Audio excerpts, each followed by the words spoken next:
Welcome to Journey to a Better Health. Hey, today is a wonderful day. I have a special guest here that's going to be talking to us about some amazing things. Most importantly, our health and how we can.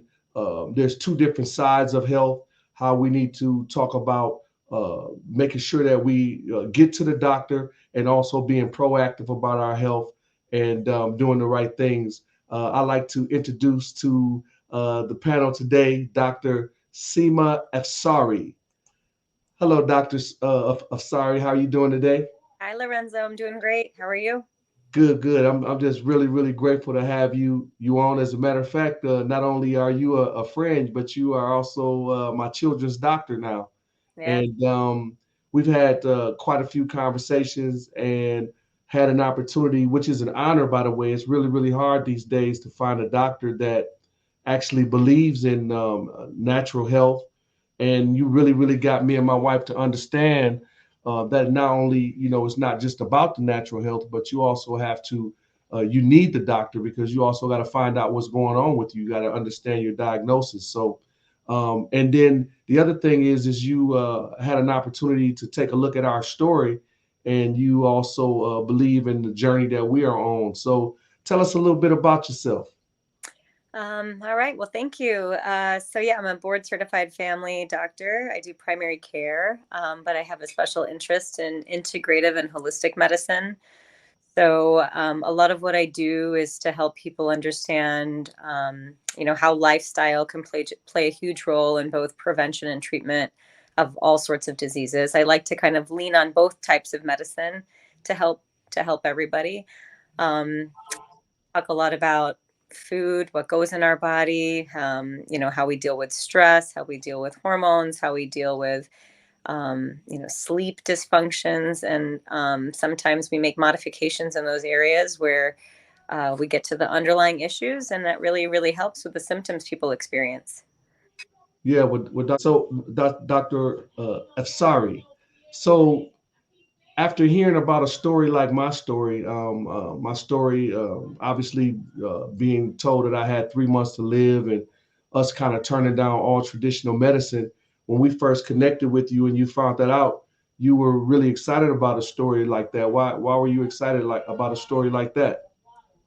I mean, I think the paradigm in Western medicine is that, especially with a diagnosis like cancer, we're at odds with what options we're able to provide, and we have only explored anti-tumor type medications that can be really devastating for the body and also not always be what we need. And so you were an example of someone who gets to the underlying root of what's going on, what kind of dysfunctions are causing cancers to grow or spread.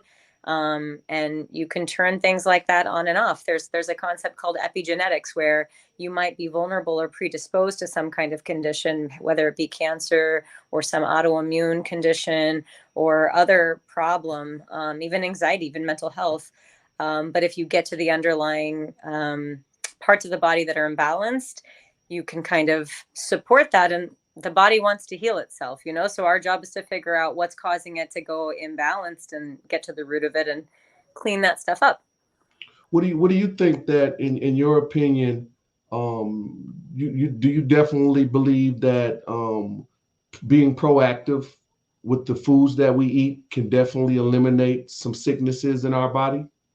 Absolutely. I'm I'm very unpopular with my kids and even my family members.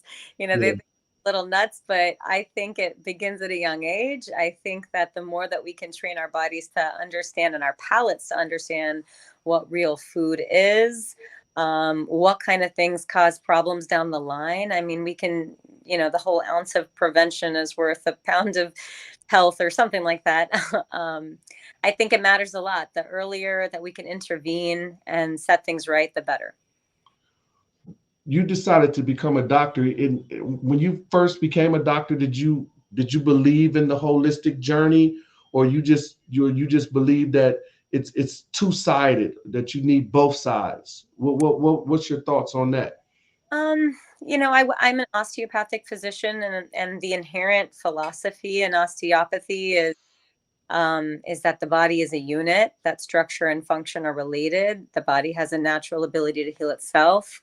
And our nervous system, circulatory, immune system, lymphatic system, they're all connected to our even tissues. And so I went into school, into medicine, really believing and understanding those concepts, learned a lot of hands-on stuff. And it was throughout my training that I realized that there's so much of this that's related to what we can do naturally. And so then after residency, or sorry, after med school, everything that I did was kind of an integrative training, acupuncture, Ayurveda, functional medicine, nutrition. These are all things that I studied because I believe that these are the these are the things that can cause sustainable change. These are the tools that can cause true fundamental change in the body. But I do believe that there's a role for medicine. I believe that, we, some people need to take medication, some people need to understand their risks. And I think it's a very personal thing. So I really I aim to meet patients where they are, lean on both philosophies. But my overall kind of teaching style is about what we can do, on our own. Yeah, I tell people all the time that's actually one of my disclaimers because when I had in 2018 when I had gotten this rare bladder cancer, and it had all of these names to it, it just scared me. And when the doctor walked into the room and said I had 3 months to live, I just realized that people hear that and they just go with it. But I do still tell people all the time that my disclaimer is that we need the doctor, because without the doctor, you can't find out what's going on with you. That's the only way that you're going to get the diagnosis, right? And so I'm grateful for the doctor. And I tell people all the time, I think oftentimes when we start hearing about people talking about holistic, it's kind of a hate the doctor type thing. And I'm very grateful for the doctor because you can't find out what's going on with you. That's what you guys went to school for. You have the ability to diagnose, to give a well, on a car they call it a diagnostics. Yeah, But the same thing on your body. It's like you're able to diagnose what's going on with our bodies. And then once you find out what's going on with your body, you can take some measures. That's what we did. Once we found out how serious thing, we started focusing on those things that we could do natural to put in the body to help our cells to begin to fight back. That's what we believe in. We believe in cell rejuvenation in our house. Yeah. sure.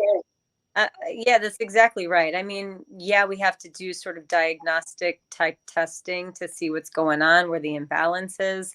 And I think there's a lot of information out there, like online and on social media. And there's a lot of people that have a lot of claims about the latest trends. And a lot of it, makes sense. There's great podcasts and a lot of it is valid. But I think it's really helpful to have somebody to sort of be your advocate and navigate the journey with you, and also someone who's informed in different tools that are available, because you want to be heard, you want to be met where you are, and you also want to know realistically and practically, what we know about certain disease process. And I think that you probably met a little bit of resistance. I can imagine in your journey, I'm sure you had doctors telling you that, you can try X, Y, and Z, but this isn't going to go anywhere unless you treat it this way. And so Absolutely. I Yeah. think that you have to kind of follow your intuition about what's right for you, but also um, it's always worth it to kind of do everything that you can and see what happens. Yeah, it's really interesting you brought that up. And that was the thing that me and my wife liked about you so much when we met you. It's really rare to meet a physician or a doctor that believes in also the natural process. And I was told by doctors, and it was a terrifying experience. I mean, they told me they needed to take my bladder and my prostate from me, and they told me they needed to do all of these things. And I can count on one hand how many doctors me and my wife actually, and you're one of them, by the way, encountered that even would listen to our way of thinking. We tell people all the time, go get a metabolic blood panel. That way you'll know everything that's going on in your blood. Usually when people go to the doctor, the first thing that the doctor does, you guys take the blood. Hmm. because that's one of the ways for you to know what's to read the cells, right? Right. It's just an honor. I'm telling you, from my perspective, after going through what I've been through, we need doctors like you, Doctor Asfari, because it's not a lot. It's not a lot, and we're gonna do more. We're gonna do a whole lot more with you. We want to talk about it because people need to understand. Because when we came and sat down with you, you were so open. You listened to us, and you are the type of doctor that says, "Okay, this is what I believe needs to happen." But at the same time, whatever your decision is, I respect it and I'm on your side. You're that kind of doctor. And we need more doctors like that. And we're grateful for you. I just want you to know that, and I've referred people to you as well. And I'm sure when people see this, they're going to be coming and want to run and see you. I don't know if you're going to be able to do all that, but Well, um, I mean, Loretta, I think part of the problem is that, in the Western world of medicine, we use a certain type of scientific method and double-blinded randomized control experiments and trials to facilitate what makes real science and what goes into recommendations about what we do for patients. But what we're learning is that everybody is so uniquely different. Their genetic vulnerabilities, but also their microbiome, the bacteria that live in their gut is completely different and it's always changing. What foods suit us, what kind of lifestyle practices suit us. And that makes a bit, what season it is and, who you are makes a big difference. And it doesn't really lend well to the same kind of medical trials that we do for other things, and which makes it completely unvalidated for a lot of physicians. And I just think that we're missing out on the intuition of the body by neglecting that everybody is very different. So I think it's important to not dismiss that, and I think that people are starting to take more responsibility for their choices and their care. They're not just like blindly following, which I think is really good. We're being empowered to participate in our health journey, and that's a blessing. I love sharing that process with people. wow, that's amazing. You know this already, and so they're saying that basically with the type of cancer that I had, they don't have really a successful case study on the cancer that I had, and they're saying that they really don't have any huge record of anybody that has a survival rate of the way that my wife and I went after. I mean, they told me I didn't have long to be here, so we kind of just took a chance, right? As a person that believes internal medicine is at times necessary, but at the same time, being a person that believes in a holistic scenario, just being a part of a story like this or hearing a story like this, what does it do for you, just personally and professionally? I mean, I think it's always inspiring to see. I mean, something like cancer prevention is one thing, something like cancer treatment is another. And I would say that that's a more rare story. And I've met a couple patients along the way that always surprise me.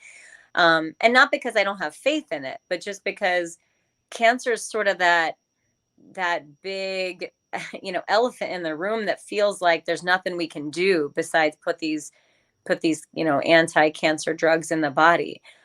So it's shifting my idea about cancer also, just like everything else we deal with, like autoimmunity, all of this. Yeah. It's helping me realize that there's no limits to what we potentially could do from a natural standpoint. Now, I'm not saying that that's going to be across the board for everybody, but I think that if you're committed to trying, then reducing cancer burden, reducing issues associated with it, all of that can be improved. So Yeah. it's inspiring. In the study that we've done, me and my wife, just, we arrived at the place that we are at fighting for my life. Mhm. This is how we arrived here. And what we found out and what we believe is that um, we believe that a lot of our children, a lot of people, that if you could just even different scenarios, if you can just get the right nutrients in a person's body in those areas, that they could have a better quality of life, no matter what a person's dealing with, whether it's sugar, whether it's blood sugar, or whether it's mental health.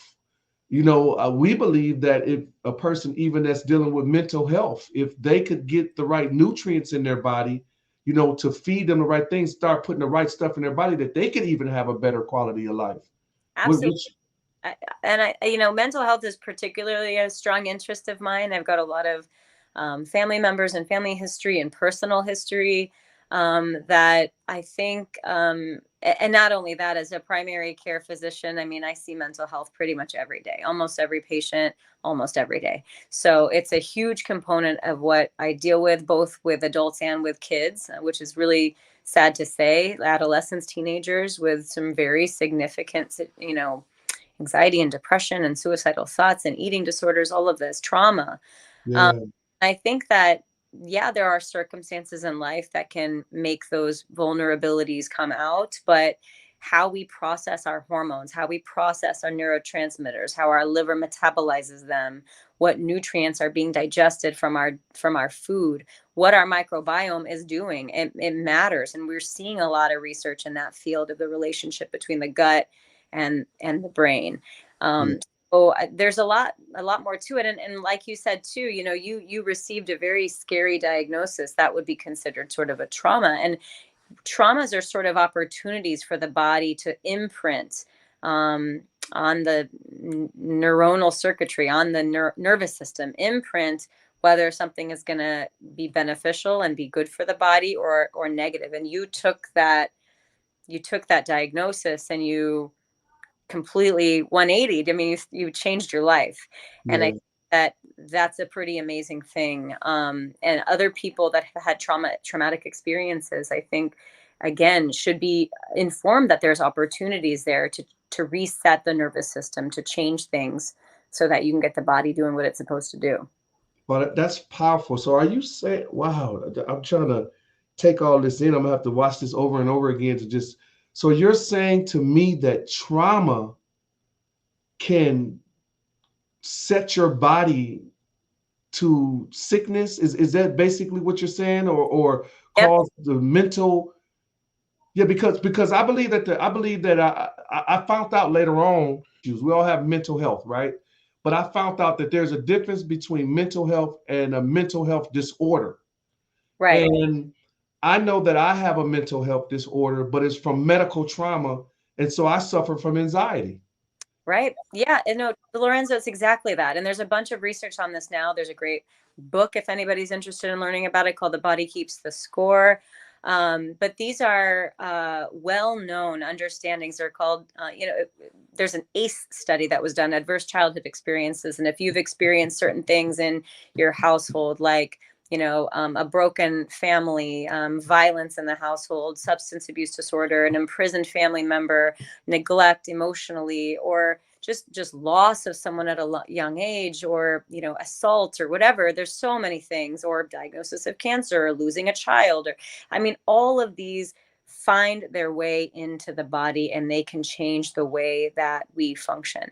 And so oftentimes when people are being treated for anxiety and depression, they're being given one medicine that helps, like, say their serotonin levels, when really there's this underlying like think of it as like a little needle stuck in like a really complex web, and by addressing that through trauma focused therapies and things like this, you can kind of unravel. And that can show up as chronic pain, it can show up as cancer, it can show up as inflammation anywhere in the body. So I talk a lot about that, which is why I take the time to learn about, where'd you come from, how did you grow up, what significant life changes might have taken place that leads us to make the habituated changes that we make, because it's not so easy for people to make lifestyle change. When I talk about getting rid of gluten or getting rid of sugar or reducing alcohol or stopping smoking, these are not things that happen just like that. So you have to figure out the why. Listen, I just got a couple questions to ask you before we leave. I got this event coming up on Saturday. You were going to be a speaker at first, until we canceled. We lost our son, and so what do you want people to take from this event on this Saturday? I'm hoping people can learn to inspired to take charge of their own health. I want people to hear what you have to say as far as what kind of changes you experience by changing the food and what goes in your body. And question that there's other ways. Are there other ways to treat my diabetes, my high blood pressure, my weight gain, my hormones, my anxiety, my sleep dysfunction? I mean, question, are there other ways that I can do this without just popping pills all the time? And not to say that medicines are the enemy, but I hope people realize that there are a lot of paths, and if you are ready and willing to do the work, there's physicians like me and other people that um, would love to work with you. So Okay, well, I'm very, very grateful again that you came and you spent time with us. We're gonna be spending more time together. for Thank sure. you, Dr. Afsari, for stopping in with us, and we'll be talking very, very soon. Thank you so much. You're welcome. Take care. All right, take care. Bye bye.